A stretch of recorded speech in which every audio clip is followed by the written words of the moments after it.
What's up guys, welcome back to another video. In this video, I'll be showing you how to remove Temu minimum spend limit. So, you might be wondering, can you actually remove the Temu minimum spend limit here? Now, we all know when we shop on Temu here and start adding items here, in order for you to check out, you need to meet a certain amount in order for you to cash out. Like for example, for countries like Australia, you need to have at least like $50 worth of items in your card in order for you to cash out. Or in this case, sorry, not cash out, to check out here. Now, the thing with minimum spends here on Temu, it actually depends on your region. Now, in some regions, it might be different. Like for Australia, again, like for Australia, it's around $50.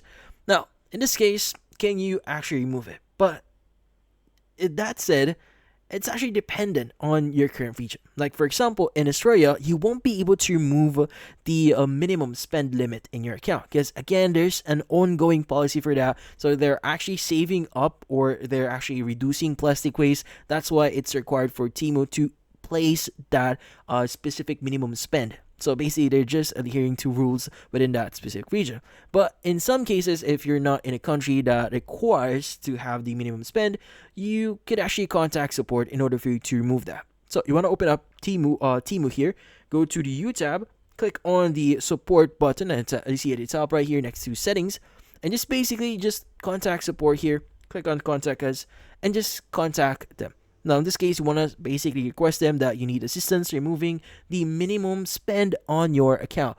Now, if your region supports removing minimum spend limit here on your account, they'll be able to lift that for you. But again, in some countries, they will not be able to remove that for you. So again, you can just try it here in the customer service page and see if that actually helps. But yeah, so if you found this video helpful, don't forget to leave a like or maybe subscribe to our channel.